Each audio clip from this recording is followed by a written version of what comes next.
This is Aliens and Artists Part 3 of our conversation with Sebastiano De Filippi. I'm Stuart Davis. In this episode, Sebastiano relates the fraud and grandiose hoaxing of one Angel Cristo Acoglanis. Let's take a good look inside a UFO cult and a UFO cult leader. I find this story riveting, so let's survey the oddity of this odyssey that is Angel Cristo. Well, it's very interesting you say odyssey because this guy posed as a Greek person. He was of Greek descent. I mean, his father was Greek, but he was born in Argentina and he didn't speak a word of Greek or any other language outside Spanish. So his full name was Angel Cristo Acoglanis, and which is a very powerful name for a self-appointed guru, because of course it means angel and Christ. So no pressure there, huh? Yeah, exactly. Exactly. He was from a very deeply Christian believing family. And as I'm sure you're aware, angelos in Greek means messenger, usually divine messenger. And Christos means the anointed one, no? The Messiah. So he was the divine messenger and Messiah of his poor Greek immigrant family.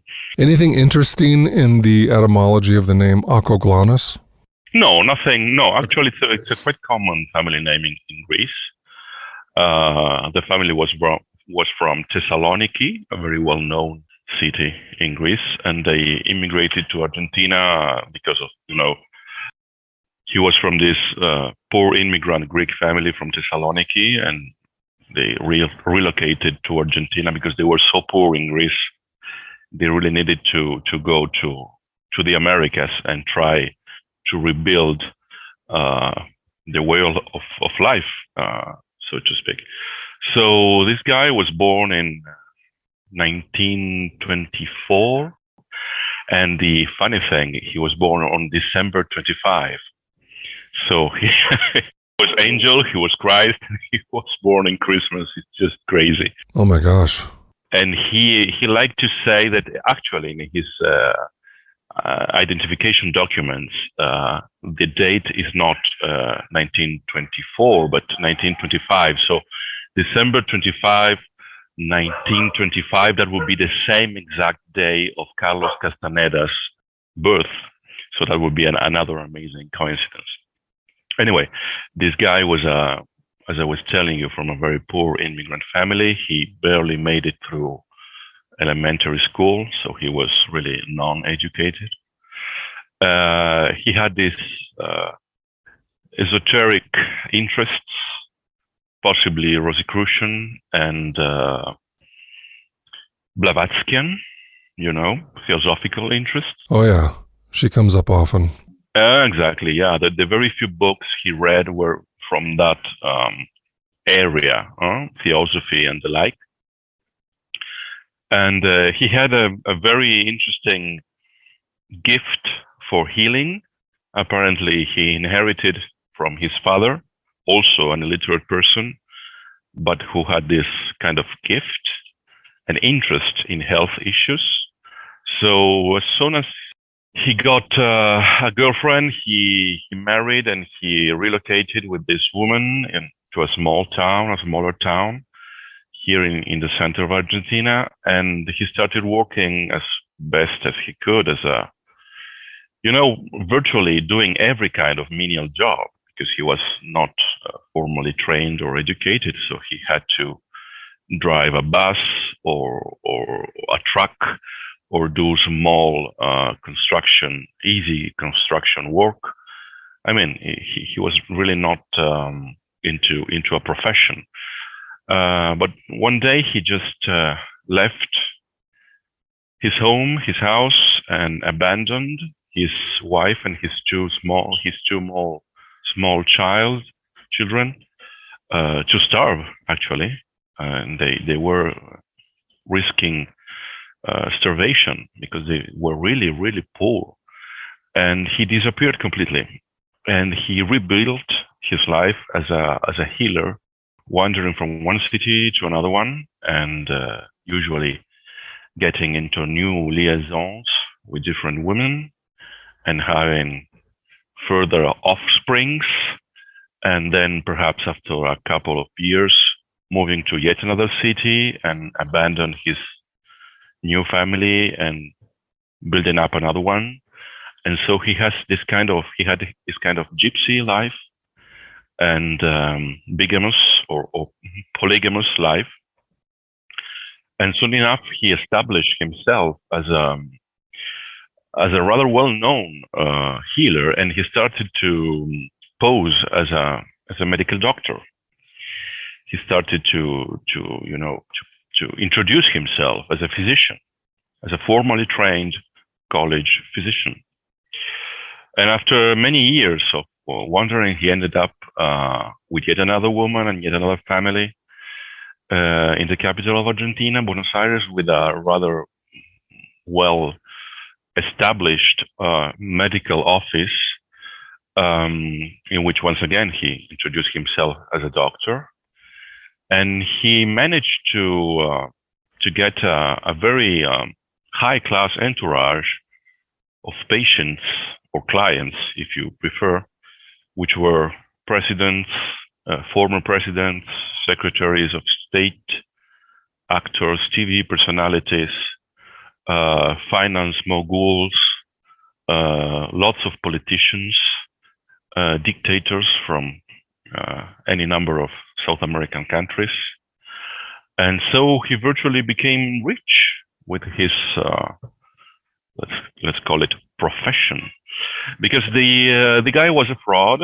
He didn't study medicine at all, but he did have some personal special qualities for healing. And he also was, up to a certain degree, self-taught in chiropractic and osteopathy and this kind of disciplines related to the bones and muscles and this kind of manual technique, in which he was really good. I mean, he really was successful as a healer, and he managed not to get imprisoned most of the time because of false credentials.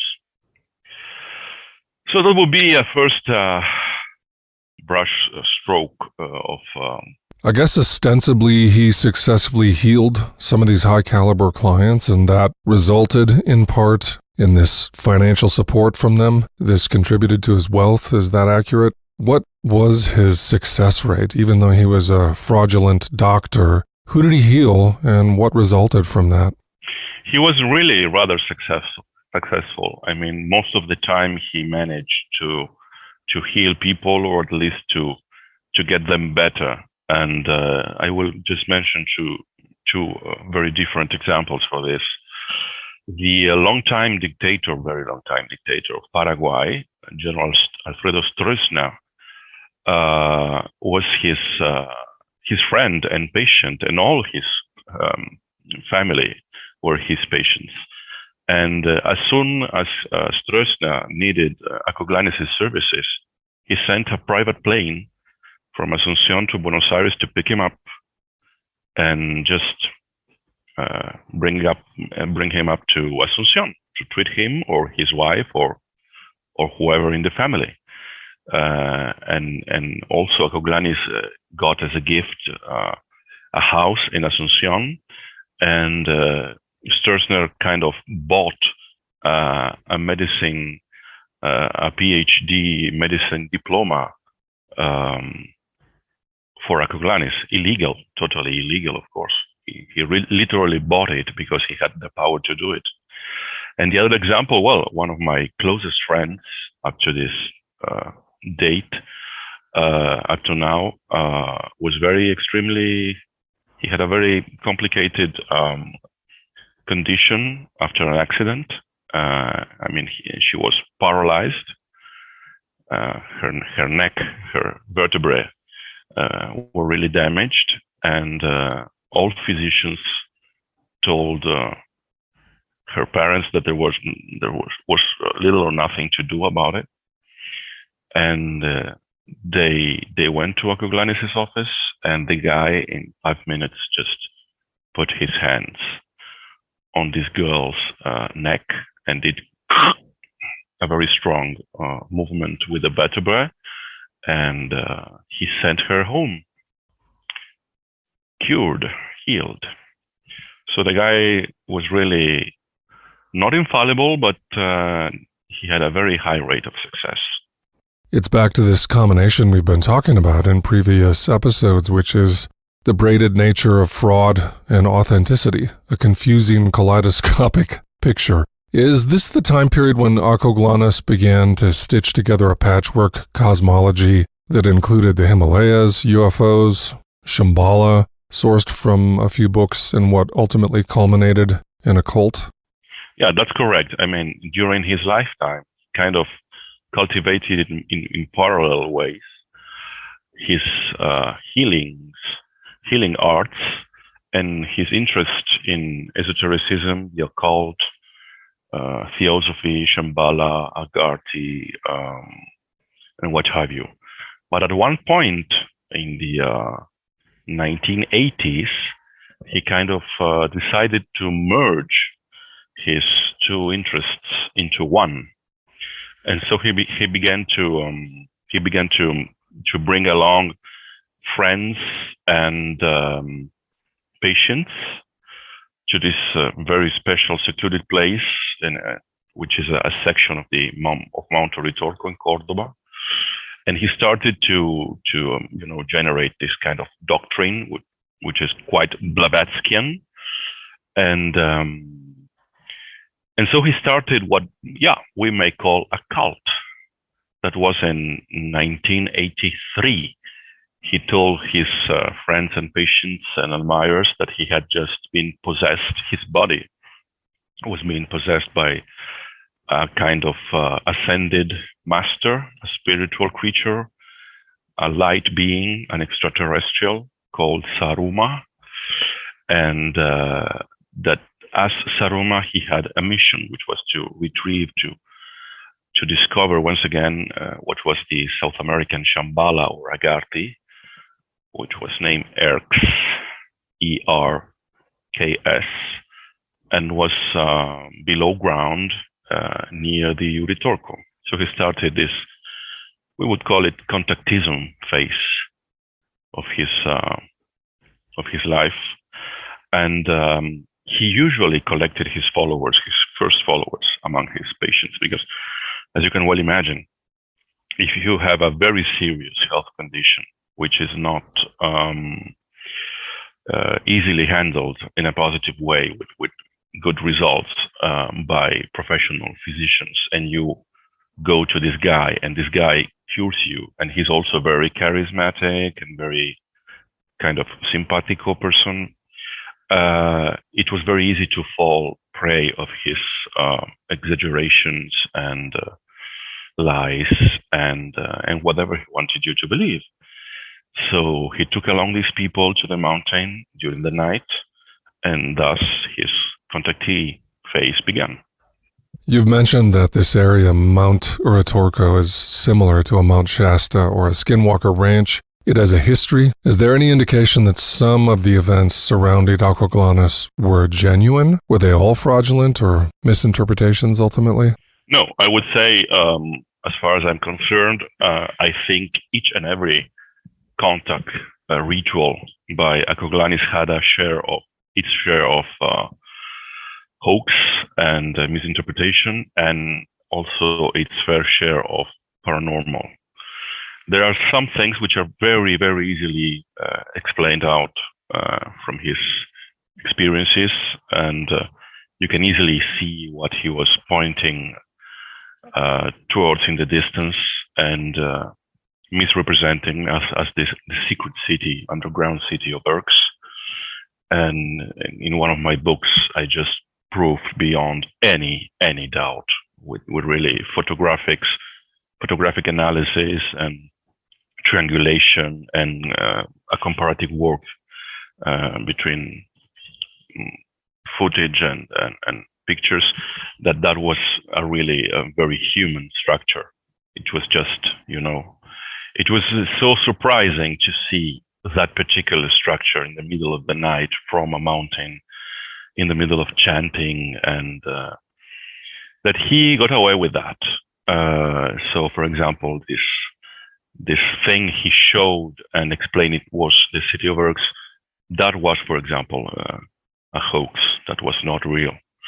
And actually, I had the chance to see it myself from the very same vintage point, and that was the final proof, if still needed, that it was a normal structure which just gets his lights on at night, and it's quite a spectacle. It's quite a sight, but it's absolutely human and normal.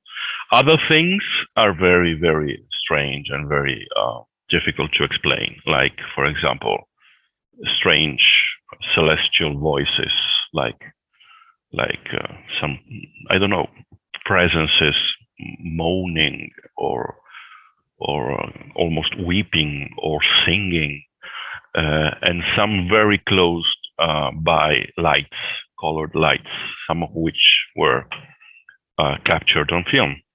So yeah, I think it always had this mixture of fraudulent and veracity. We'll never know for sure. This is purely conjecture, but it's interesting to wonder whether some of these phenomena, celestial voices, disembodied moaning and weeping, singing, lights, I wonder if there could have been a psychokinetic component to this. I agree with both your statements. The first one, we will never know for sure. And the second one, yes, an egregoric phenomenon. I mean, he worked that way. He just brought there an increasingly numerous groups of people to chant and to pray in a way, and they would be, all of them, very into that and really expecting something. So yeah, why not?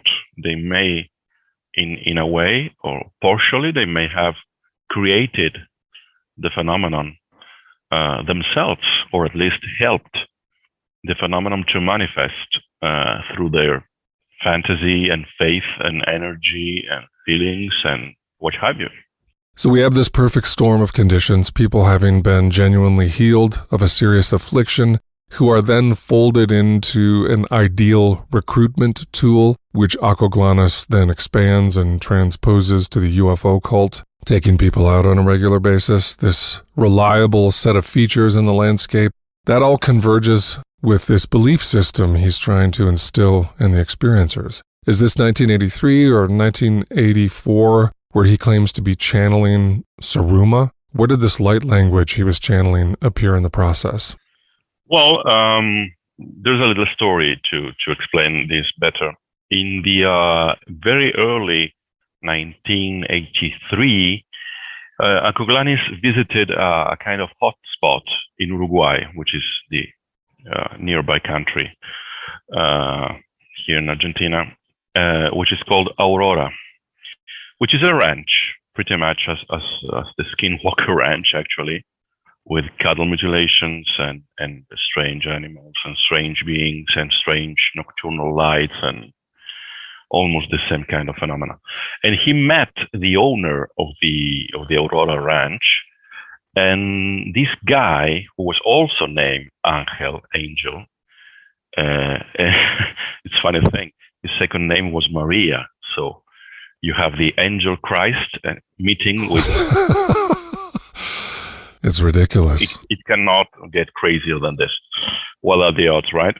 And this, the owner of the ranch, who was apparently a believer of these things, kind of suggested to him that there was this extraterrestrial creature, disembodied creature, looking for a body, a human body, to go on a mission, on a double mission, a healing mission and a contactism mission. And this was named Saruma. So following Akuglanis' narrative, he accepted this being in his body. And so starting on that particular year, he became an even more gifted healer. And he began to be, in a way, not only channel, but to be Zaruma, to be two people in the same body. And he came out with this Erk story and his ceremonial things on the Uritorco, and what you just mentioned, a language of his own, which he called Irdin, which is a hodgepodge of all kind of languages, and none. I mean, it makes really no syntactic or grammar sense. But he was a very picturesque and interesting element added to the mix. It's a theme of so many contact events, channeled languages, downloads, light languages. It's everywhere now, but it probably wasn't at this point yet. Well, yes and no. Actually, Blavatsky had her own secret and sacred language. And so I guess Akuglanis was copying her, was just copy-pasting from Blavatsky. I think it's not his idea, really. He had a great desire to turn all of this into books and was not able to do so. Exactly. That was a problem because he wanted to expand, so to speak. Also, he wanted to create a kind of temple and a kind of school and a kind of special spiritual hospital or clinic. So he had great projects in mind.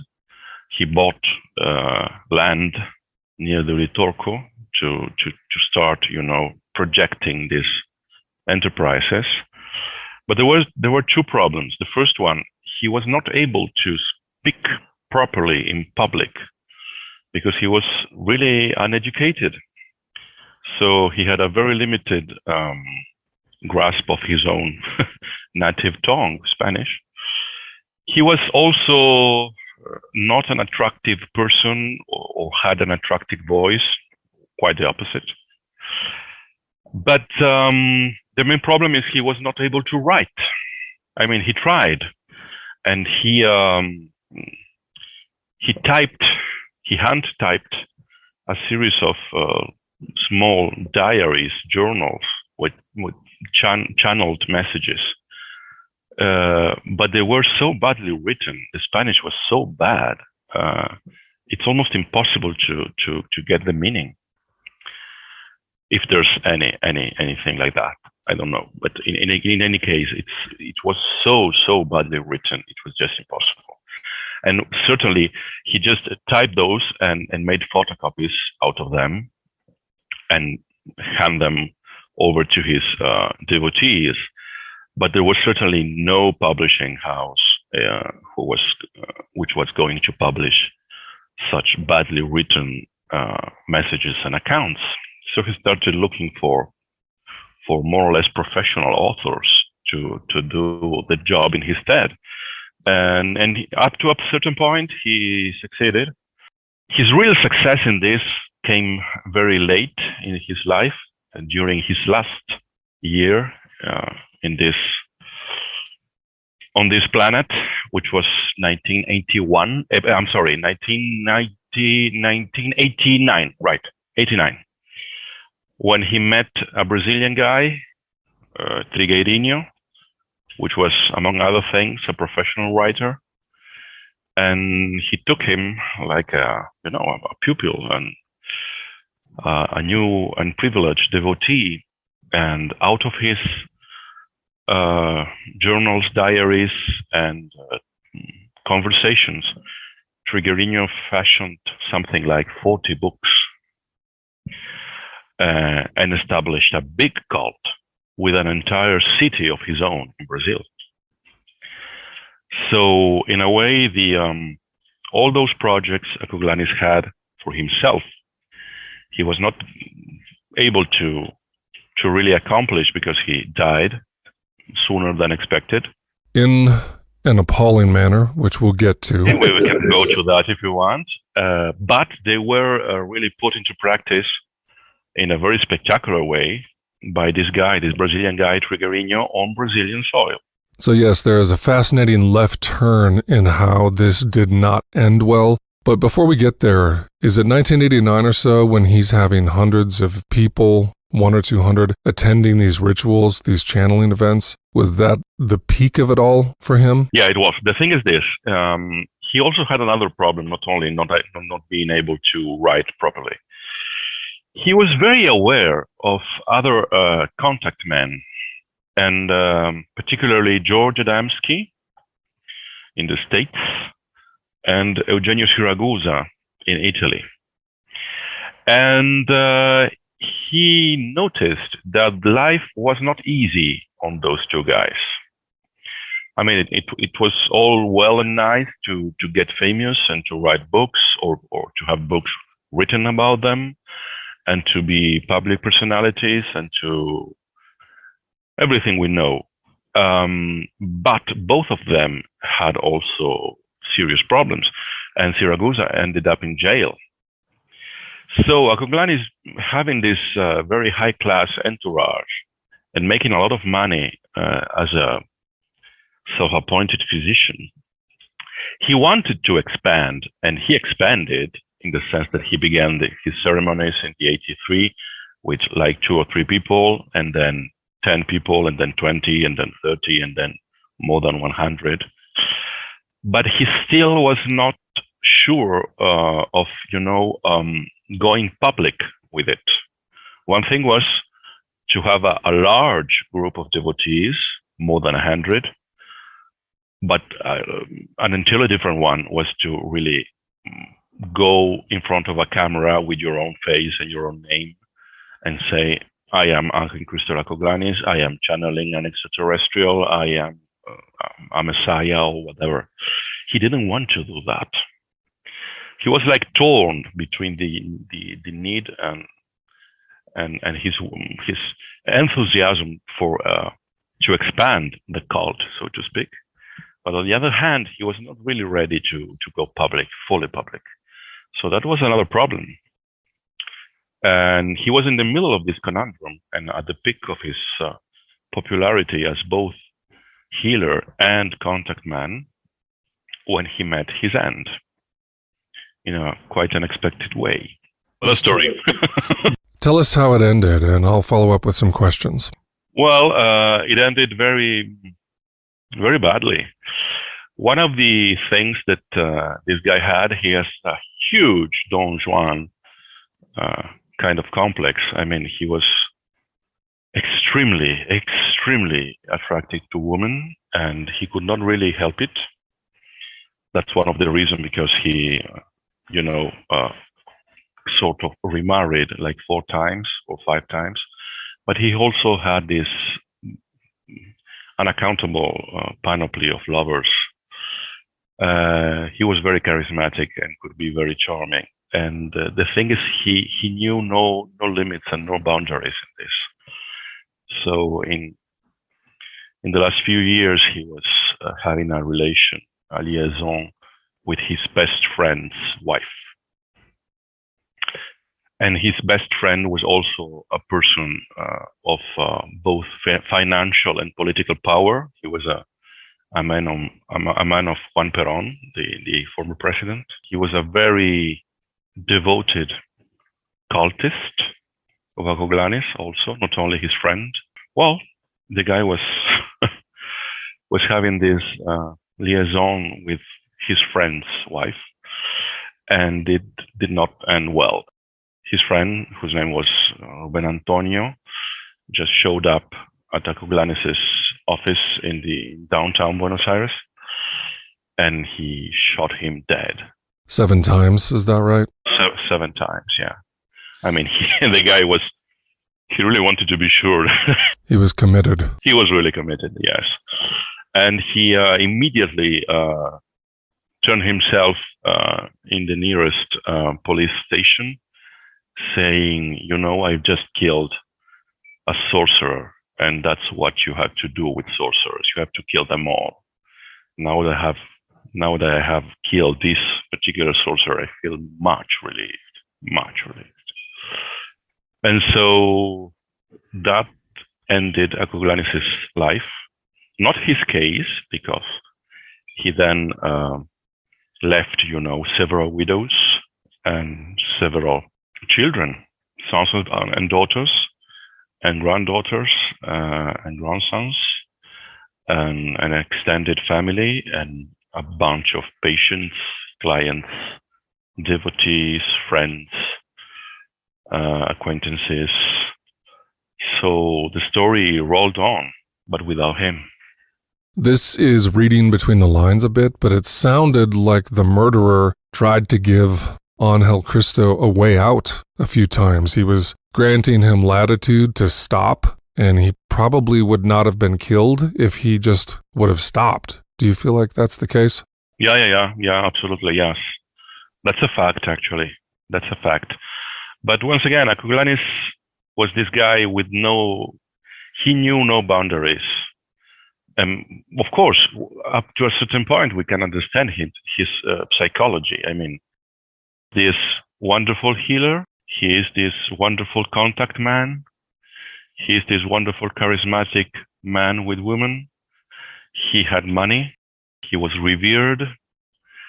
So at one point, he probably felt he really was entitled to do anything he wanted and get away with it. And up to a certain point, he managed. I mean, he was 64 years old, and he lived most of his life in a very crazy way. And but well, in the end,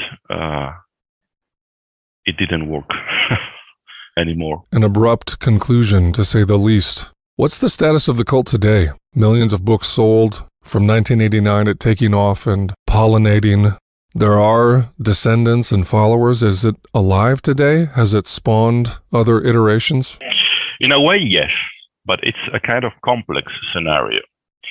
Because during his last months of life, as I was telling you, Akuglanis toyed with the idea of going public and going institutional, with a building, with a clinic, with a temple, with a kind of spiritual school. And so really going public and institutional. He didn't manage to do it because he was killed. But his Brazilian disciple, Trigueirinho, did it. And he did it way more than a hospital and a temple and a school. He built a city of his own in Brazil. Now, Trigueirinho passed away just a couple of years ago from old age. So from 1989 up until 2 years ago, he was the kind of ruler of this small, city-sized, metaphysical country in Brazil. The place is still in existence in the region of Figueira in Brazil. So I would say that the official institutional continuation of Akuglanis' cult is Trigueirinho's heirs in Brazil. In the place in which the contacts took place, which is Capilla del Monte, at the Mount of Ritorco, the situation got really, and is still out of hand, because one widow tried to do something, the other widow tried to do another thing, and one of his sons from his first marriage tried to build up a kind of a cult, and also a lot of self-appointed gurus and masters and teachers and guides began to spring up in Capilla del Monte. Most of them, they didn't know Akuglanis. They don't know Akuglanis. They know nothing about this guy's story and the real history of the place. They just are, building a business in the town, and they are quite successful. So nowadays, if you go to this place, you will find it is a kind of Roswell in South America.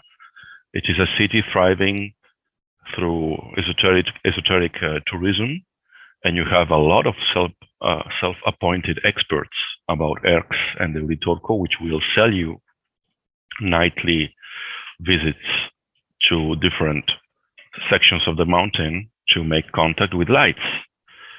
Needless to say, 99% of what you will see by paying these guys are cars in the distance and towns in the distance and a water dam in the distance and all kind of really very normal and very human lights. But that's the way it works. Nowadays, it's a business. To what degree do you feel Acoglanis believed in his own workings, and did that modulate over the course of his life? I think it did modulate. And, the other day we were discussing the possibility that the phenomenon works inherently with hoax and deceit and fraud and fabrication combined with true facts, true phenomena, real things, real facts. And I think this also applies to the mind of the contact people, to someone like Acoglanis, in the way that at the same time they believe and they don't, or they believe up to a certain point and then they know they start exaggerating or making things up. But then it's a very organic process, because if you try to get into this man's head, just go figure. I mean, he's like inventing, he's making up some exaggerated detail. And then he finds that 100 people believe that with their full heart and are ecstatic about this. So maybe he starts thinking, well, in the end, perhaps I thought I was making this up, but it's true. It's real, because here I have 100 people, 100 persons, which are very happy with this. So I never thought this kind of gurus were 100% fraud and self-conscious frauds, or 100% genuine. I never thought that. I think it's always a complex mix thing. As in everything human, would you say that you are only a good guy? I'm sure you are. And I'm sure you are most of the time, perhaps 99.9% of the time. But no one is 100% pure and angelical and good and nice, or 100%, a pervert or a bad person. I mean, I always mention the example of Adolf Hitler, who was an amazing bastard and a mass murderer, but he was a vegetarian and loved small children and loved his dog. There's no there's no one person on the face of the earth which is just, genuine and sincere and believing and good, or the opposite. I think it's a very mixed bag of things. And then we also have the inverse. There's an argument to be made that whatever the phenomenon's selection process is for choosing experiencers, it doesn't seem to be predicated on moral or ethical development. Right. Spot on. I absolutely agree with that. I'm not sure what are the qualities the phenomenon usually looks for in people, in this kind of person, but he's certainly not after cultivated, well-read, intellectual, honest, straightforward, normally socially skilled people. Not usually, no. And often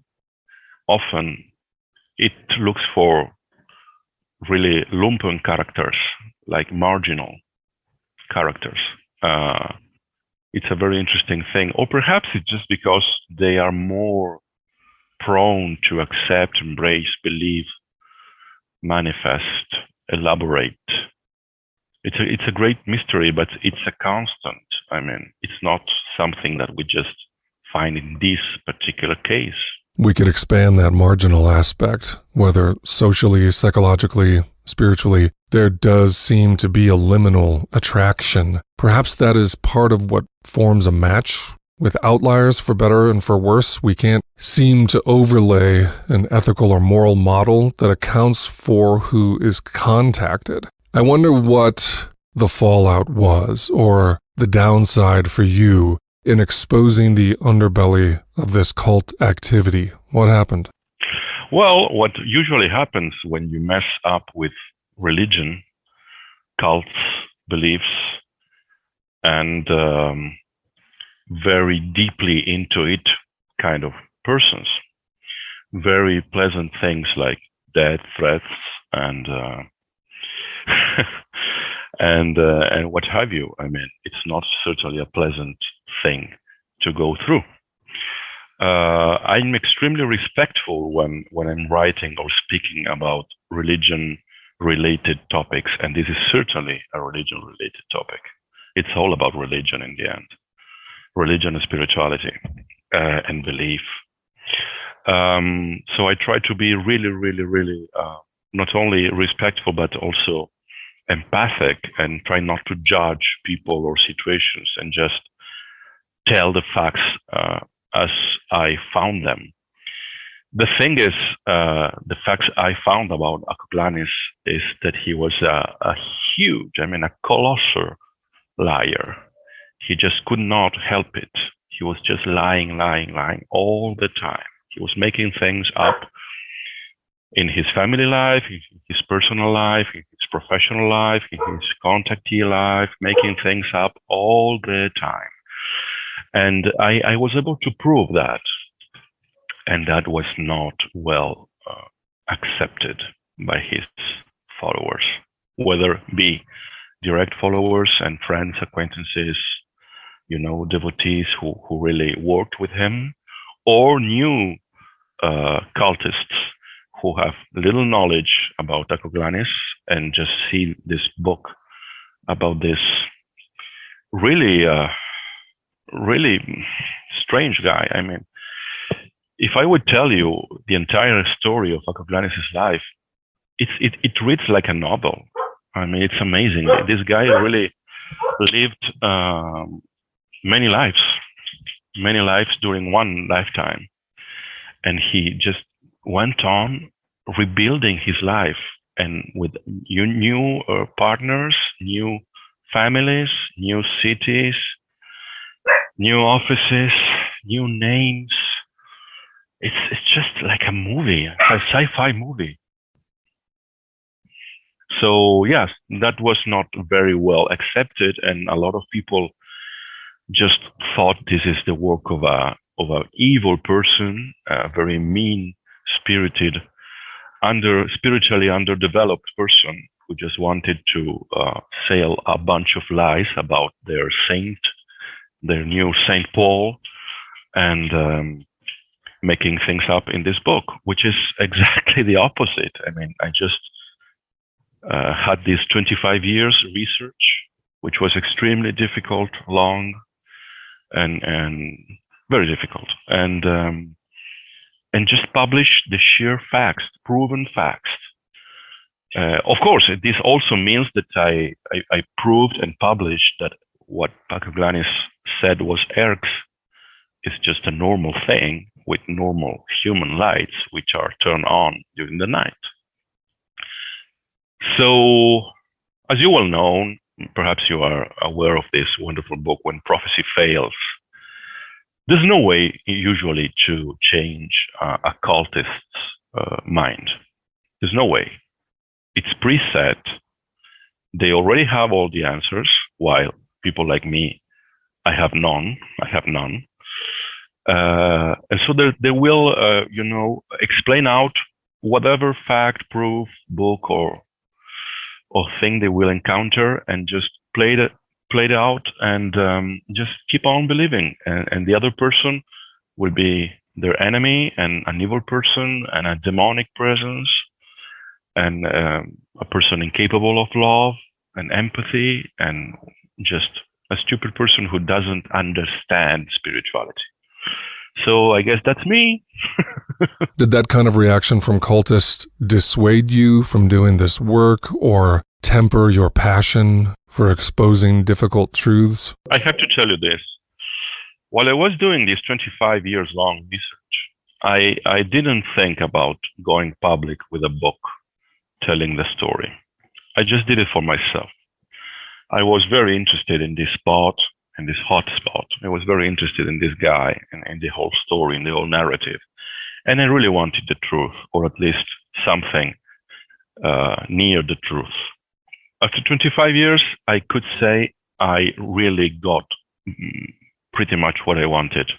A lot of concrete information, facts, and I really got near some kind of truthful narrative. And then I spent like 2 years while writing the book, going from draft to the real book, and saying, will I publish this or not? And if I publish this, will I put my real name on it or a pseudonym?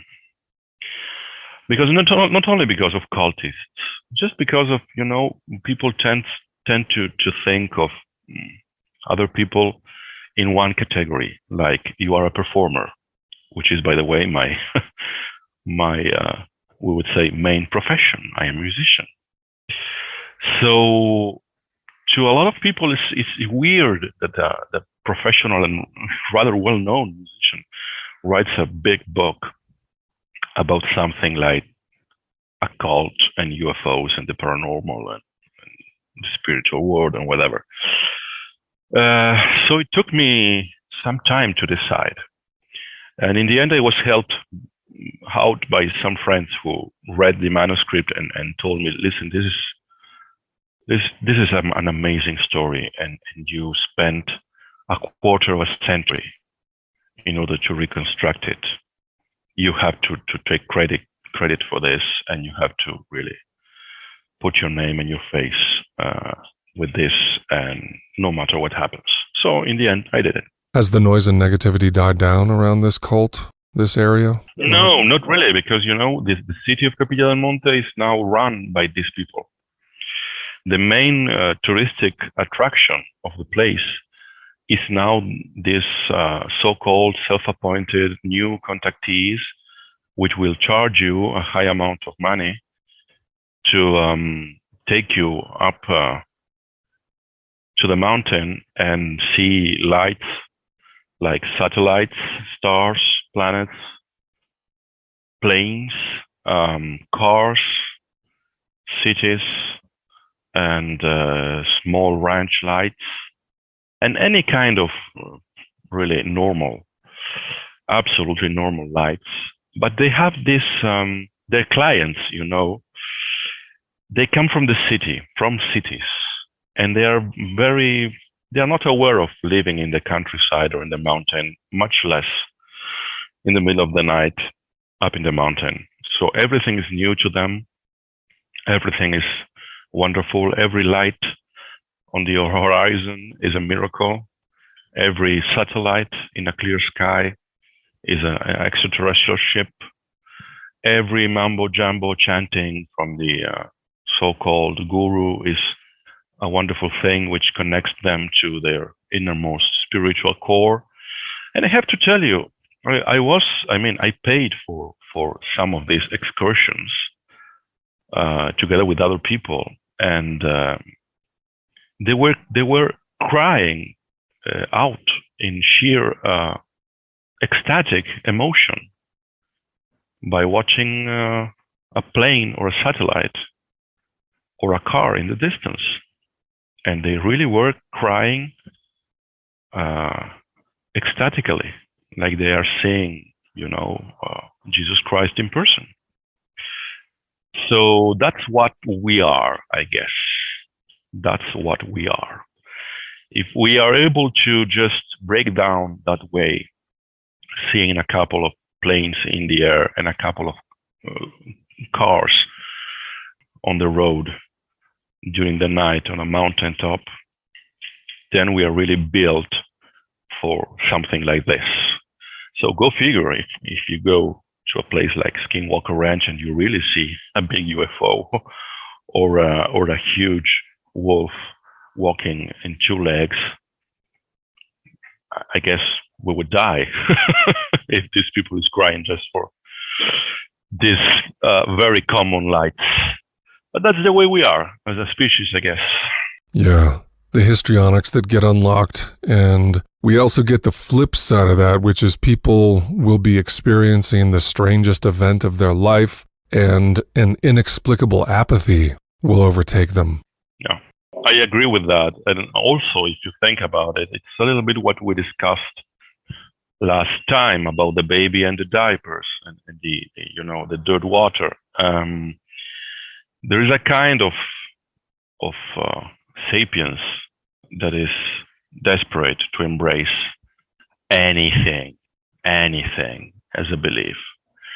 Then you have the hardcore skeptics which won't accept an UFO landing at their garden with two ETs saying hello, and they will just reject it. So I think it's very important to try to place ourselves in the middle ground and not be gullible, but also don't be stupid materialistic and negationists. That there must be a middle ground. There must. I think you're an exemplar in that respect. I wanted to ask you about the Archives of the Impossible. I know you're attending, and could you just let us in on what that is and why it's so exciting? Sure. Yeah. You and probably most of the people listening to us know Jeffrey J. Kripal, Dr. Kripal, or Jeff, as we call him among friends. He's a very brilliant scholar and college professor and author. Is perhaps with Jacques Vallée the main and most authorized theoretician of this kind of phenomena. He's a tenured professor at Rice University, Houston. He's also dean, if I recall, or assistant dean at the Humanities School of Rice University. And he's organizing for the following next month of March, the official opening of the Archives of the Impossible, which is a new archive and library in Rice University, wholly devoted to manuscripts, unpublished and published materials from researchers all around the world about the paranormal, impossible, psychic, supernatural, UFO, afterlife phenomena. And there will be a huge, very big gathering, actually, of like 60 people from all around the world at Rice. Jeff will be presiding over, and there will be 6 plenary addresses, 6 plenary speakers, several roundtables. The plenary speakers, as far as I remember, are Jacques Vallée, Whitley Strieber, Leslie King, Diana Walsh-Pasulka, Edwin May, well, of course, Jeff. Well, and the last one will be me, in a way trying to represent Latin America's casebook and Latin America's theory work, which is, I think, quite important and very, very interesting. So I will be there, in the closing proceedings of the encounter at Rice, and meeting with all these very interesting people. Will that be recorded or available publicly? Some of it, yes. Actually, I think the 6 plenary addresses will be broadcasted live through YouTube, I think. It will be streamed. So I'm sure they are just, finalizing the detailed schedule, which is very complex since we are 60 people. And they will announce everything publicly, and we will soon have the dates and times for the 6 plenary addresses to be broadcasted worldwide. Last question. I know I've kept you for quite a while, and you've been very generous with your time. It's very good for my practice of English. Which is flawless. It's stunning. My last question is something I failed to circle back on in a previous part of our conversation. The day before we initially spoke, you connected with an anthropologist who had a similar experience to yours. You mentioned this sentient cloud, or whatever we might term it, flew through him 3 times, and that missing time was one of the side effects. Could you bring a little more color to that? Yes, I think you guys in the States should profit from the fact that Diego Escolar, that's his name, Diego Escolar's paper exists in an English translation. And you should really, all of you, go out and read it. This is a very, very prestigious, well-known Argentinian anthropologist working in the Andes with the Warpe people, Native American people called Warpes. And he had several extraordinary experiences in the middle of the desert in what they call the pre-Andean range. And many times he saw, even a very close distance, all kind of orbs and light clouds, full of light. And in one opportunity, I guess, it's the most important of all his experiences. Out there was this rather large kind of regularly shaped red cloud, which not only was nearby and denoted volition, some kind of intelligence, but this thing went through Diego and his horse, because he was on horseback, went through him 3 times. And each of the 3 times, he is able to remember the cloud, getting very, very, very near to his body and face. And then he has like 1 minute of missing time. And then he can recollect the cloud like, going the other way and just getting near to him again to go through him a second time. And then he has again 1 or 2 minutes of missing time. And it also happened a 3rd time. This was more than 10 years ago. And up to this very moment, he can clearly recollect the cloud coming at him and then at the back of his head and body, but he cannot recollect what he felt or saw or what happened when he was inside the red cloud. And once again, mind you, this is an academic scholar who published a peer review article on an academic journal about this. Not all the details are in the paper. Actually, the paper refers only to his very first experience. He had like 40 others afterwards. But this is something which has been peer-reviewed and accepted for publication, and has been published 3 times actually, as a paper in Argentina, as a paper in the United States, and more recently as a chapter in a scholarly-oriented book of anthropology here in Argentina. And he's writing more, and we are planning to go back to that place together. So stay tuned. We will link to it in the show notes. Did the Warpus people, the local people, did they have anything to say about these kind of phenomena that he experienced? Oh yeah, the whole thing. As it's quite common in these cases, the Native American people know everything about these lights. They know them for centuries, and they may be afraid of them, scared of them, but they know they exist and they appear and they are quite common.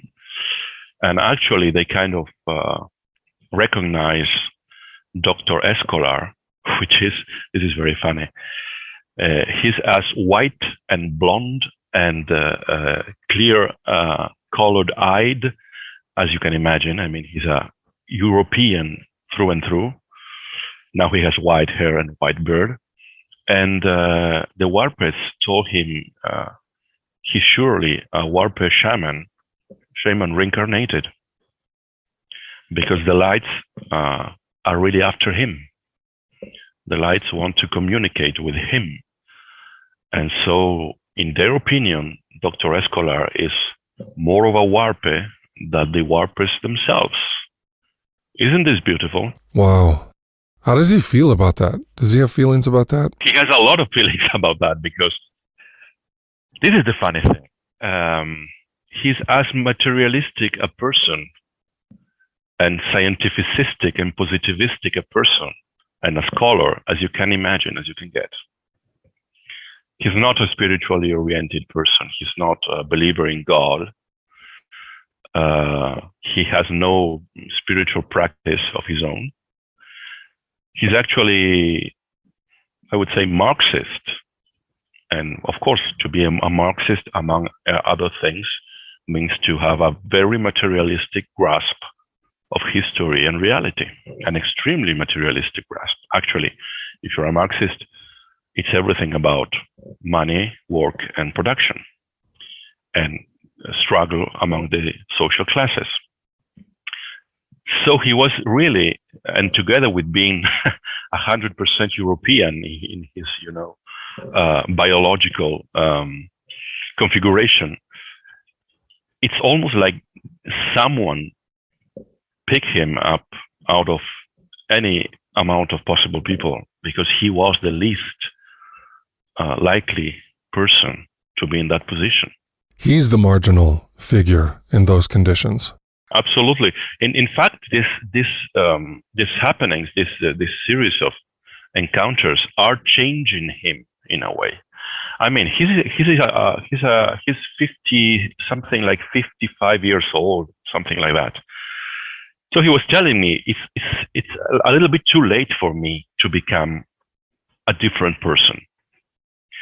I have more than half a century of living like a materialistic scientist. So it's extremely difficult for me to change my mindset and start believing things and feeling things and having another outlook of reality. But on the other side, I was there. I saw the lights. I kind of communicated with them. This cloud went through me 3 times. I have missing times. And all the warpers say that I am surely a warper shaman, a warper medicine man reincarnated. So he doesn't know really how to cope with this. In a way, he knows he has to change a bit his mindset.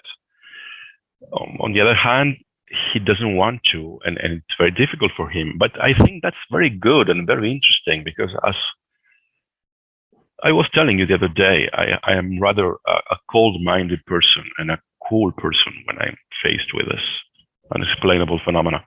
Well, he's the champion of that. I mean, you cannot get more Zen-like than him. And that's a wonderful thing, because I think it adds up, somehow it validates even more his experiences.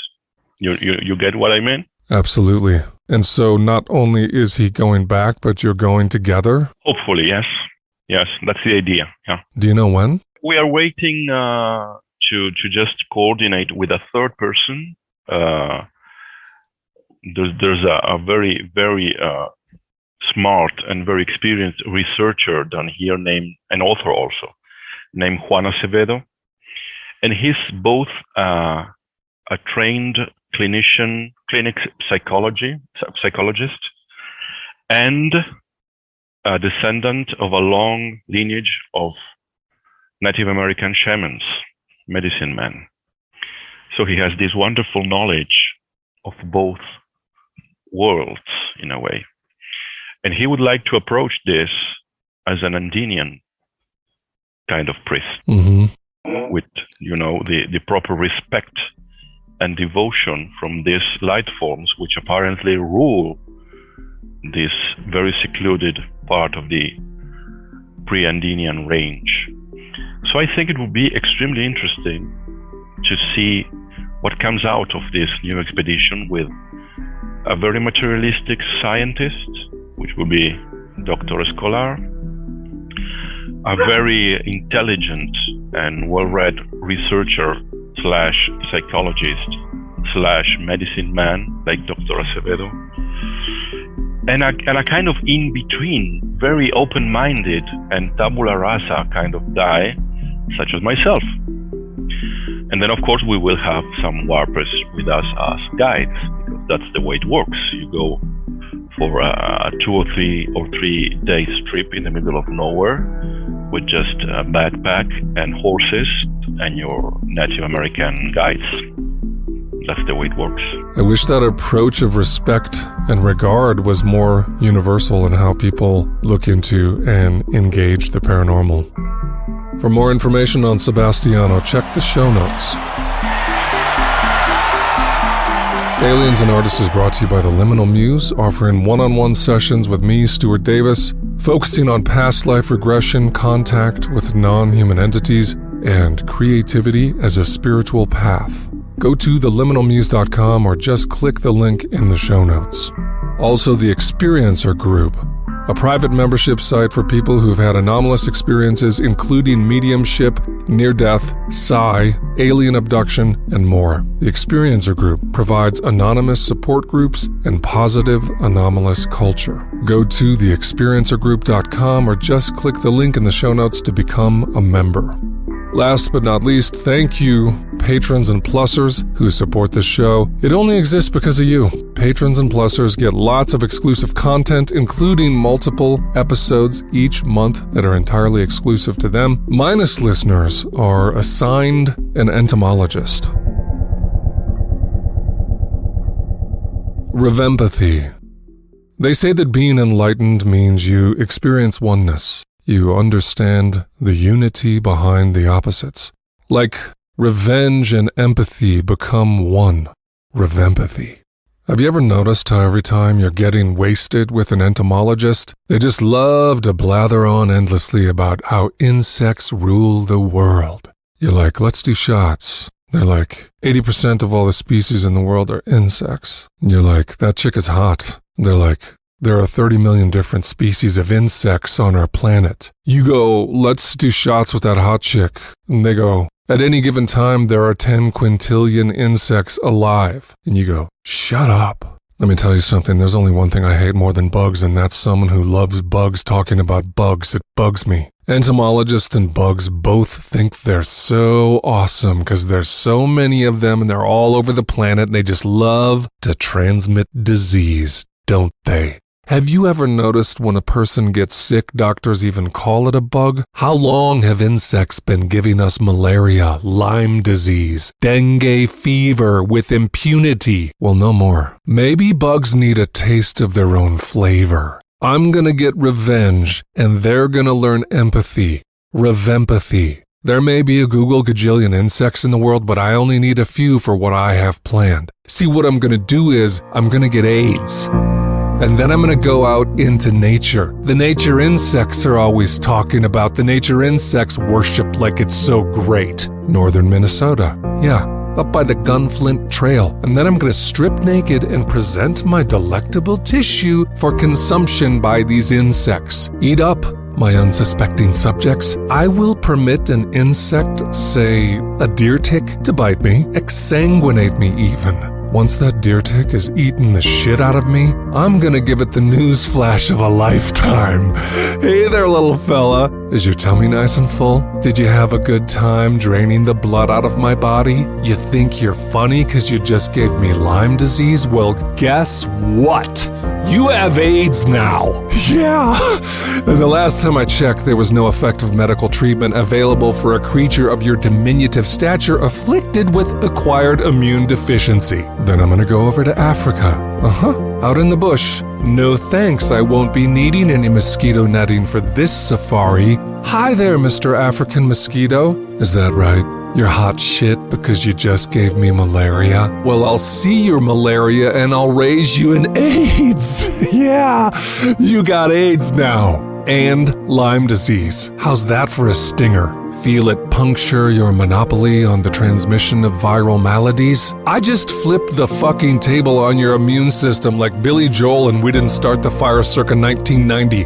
When I get back from Minnesota and Africa, I'm going to send all this to my entomologist nemesis. Nemesis? Whatever, all of them. Ha ha. Then I'm going back to that bar by myself and I'm going to do shots with that hot chick. And we are going to get wasted and then we're going to go back to my place and we're going to have very safe sex. With a lot of protection because I have malaria and Lyme disease and AIDS. That's true. So, we might just cuddle.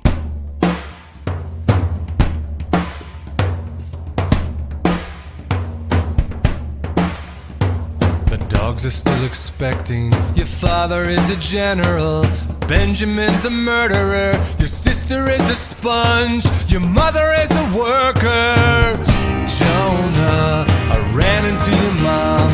She's an aging very well. But sometimes I think her face is gonna burst. 'Cause hiding pain is work. And your mother is a worker. Jonah, some thoughts about your sister. Her eyes are always closed. Ever since that day, she's held a certain pose. It's not a coma, she's the opposite of numb. Some people sew pain up, and your sister is a sponge, and your mother is a worker. Jonah, I still see Ben. But if I bring your name up, the conversation ends. 'Cause he loaned you the shotgun you took up to the cabin. Whatever people say, he only hears the words. Benjamin's a murderer. Your sister is a sponge. Your mother is a worker. Jonah, news about your dad. You thought he drank before, now he drinks. His body is at war, and his stomach's never full. 'Cause your father is a general. Benjamin's a murderer. Your sister is a sponge. Your mother is a worker. Jonah, they gave me your goddamn dogs. I'm sick of what they do. They bark at everything until they say it isn't you. The dogs are still expecting. Your father is a general. Benjamin's a murderer. Your sister is a sponge. Your mother is a worker.